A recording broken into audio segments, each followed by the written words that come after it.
नमस्कार दोस्तों, जन्मभूमि टीवी के इस एपिसोड में आप सभी का स्वागत है। मैं हूं अनुराग वर्मा और मेरी आप लोगों से रिक्वेस्ट है, आग्रह है कि अगर आपको हमारा कंटेंट पसंद आता है तो हमारे चैनल को सब्सक्राइब ज़रूर करिएगा। आज हम बात करने जा रहे हैं वेस्ट बंगाल चुनाव के बारे में और उससे मिली सीख के बारे में। इस चुनाव के परिणाम से जो सबसे बड़ी सीख मिली है वो ये मिली है कि अब मुसलमान, भारत का मुसलमान किसी भी जगह पे किसी पार्टी को सत्ता की चाबी नहीं दे सकता है।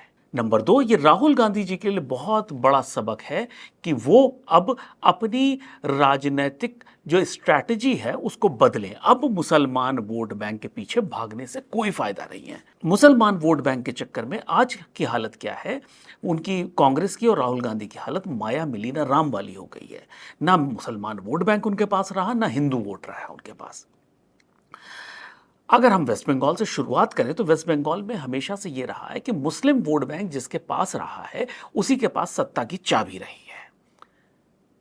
पिछले 15 साल से ममता बनर्जी और टीएमसी पार्टी, उनकी जो तृणमूल कांग्रेस है, उसने वेस्ट बंगाल पे जबरदस्त तरीके से रूल किया और पूरा गुंडागर्दी, बदमाशी, हर तरह की चीजें वहां के उनके कार्यकर्ताओं ने करी।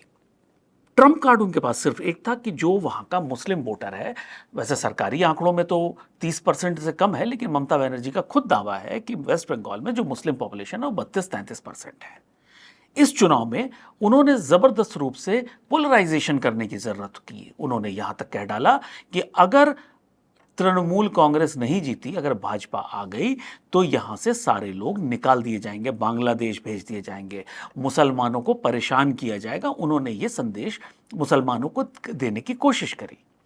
इसका नतीजा क्या निकला कि काउंटर पोलराइजेशन हो गया। जो बाकी का 65 से 70% वहां पे हिंदू मतदाता था वो पोलराइज हो गया। उसने पोलराइज होकर जबरदस्त रूप से बीजेपी को और एनडीए को वोट दिए। वहां पे इस बुरी तरह से जो पोलराइजेशन का पैटर्न था वो अद्भुत था, अजूबा था। पहले कभी ऐसा वहां सोचा नहीं गया था। वहां पे हमेशा बंगाली अस्मिता जो थी वो हिंदुत्व के ऊपर थी। लेकिन इस बार जिस तरह से ममता बनर्जी ने पोलराइजेशन की जो पराकाष्ठा पे पहुंच गई, चरम पे पहुंच गई, उसके काउंटर में जो काउंटर पोलराइजेशन हुआ वो भी अपनी पराकाष्ठा पे पहुंच गया। इसका नतीजा ये निकला कि बीजेपी को रफली वहां पे 46% वोट मिले। जो पिछली बार 38 या 39% थे वो 46% पहुंच गए। ऑल इंडिया तृणमूल कांग्रेस को जो 47-48% की रेंज में थी, वो थोड़ा सा पॉइंट को मैं मेंशन नहीं कर रहा हूं, उसके बीच में थी, 47-48% के बीच में, वो आ गई 41% पे। अच्छा, अब यहां पे एक पॉइंट और आता है। आज मैं देख रहा था कुछ विशेषज्ञ ये बात को बोल रहे थे कि मुसलमान मतदाता अगर एकजुट रहता विपक्ष के साथ, विपक्ष एकजुट होता और मुस्लिम मतदाता एक जगह जा रहा होता तो बीजेपी को इतनी बड़ी जीत ना मिलती। तो अगर मैं उसको एनालाइज करूं तो ऑल इंडिया तृणमूल कांग्रेस को 41% मुस्लिम वोट मिला, लेफ्ट को रफली 4.5%, कांग्रेस को 3%, एआईएमआईएम हाशिए पे चले गए, वहां उनको 1% क्या आधा प्रतिशत भी शायद नहीं वोट मिला।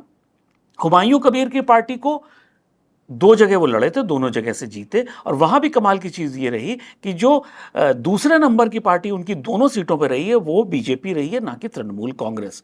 तो यानी कि मुस्लिम मतदाता बहुत ज्यादा विभाजित रहा, कंफ्यूज रहा।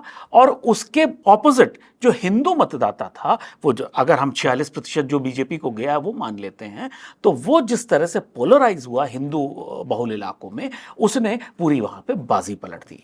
एक बात और भी आती, जिस तरह से हुमायूं कबीर के विपरीत जो बीजेपी थी, वहां पे जो कैंडिडेट था वो अगर दूसरे नंबर पे रहा तो इसका मतलब ये हुआ कि वहां पे भी मुसलमानों ने भी बीजेपी को वोट दिया। ऐसा नहीं था कि मुसलमानों ने बीजेपी को वोट नहीं दिया। उसका कारण आप कुछ भी कह सकते हैं। देखिए, बहुत ज़्यादा एक लिमिट के बाद जो थोड़ा सा होता है ये कि अब लड़ते लड़ते थक गए, हम नहीं लड़ सकते, चलो अब छोड़ो जाने दो, अब बीजेपी अछूत नहीं रहेगी। नंबर 2 जो कारण एक और हो सकता है वो ये हो सकता है, बीजेपी ने जिस तरह से डायरेक्ट बेनिफिट वहां पे देने की घोषणा करी, और वो दे सकती है क्योंकि केंद्र में भी वही डबल इंजन की सरकार होगी तो वो दे सकती। जो जो तृणमूल कांग्रेस नहीं दे सकती। तो तृणमूल कांग्रेस शायद 1200 रुपये देती है प्रति महिला, वहाँ पे बीजेपी ने जो अनाउंस किया वो 3000 रुपये अनाउंस किया।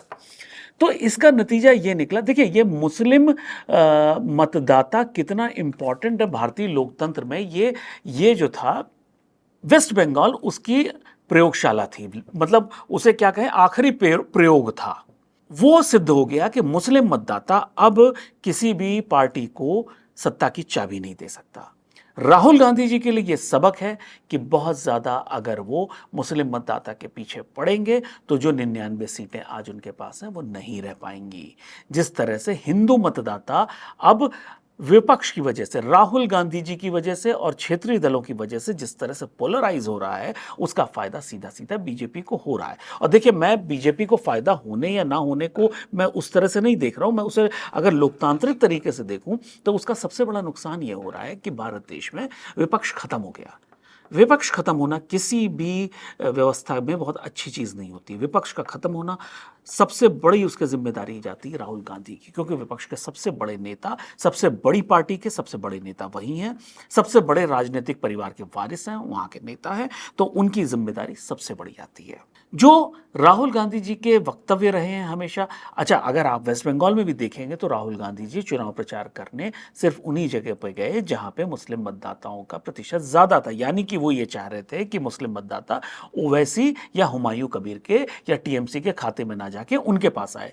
बिहार में जहां जहां उन्होंने प्रचार किया वो मोस्टली सीमांचल का एरिया था, वहां पे भी उन्होंने प्रचार सिर्फ मुस्लिम मतदाताओं को लुभाने के लिए किया। वो जहां भी जाते हैं तो ये वो उन्हीं इलाकों में जाते हैं जहां मुस्लिम मतदाता ज्यादा हो।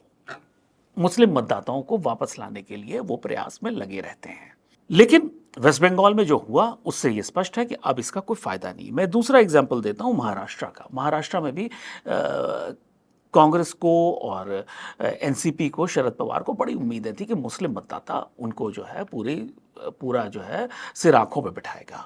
इसके विपरीत हुआ क्या, एआईएमआईएम जो ओवैसी की पार्टी है उसने वहां जबरदस्त प्रदर्शन किया। अभी रिसेंटली जो वहां नगर निगम के चुनाव हुए उसमें जो है 29 नगर महापालिकाओं में 13 एआईएमआईएम के हाथ गई।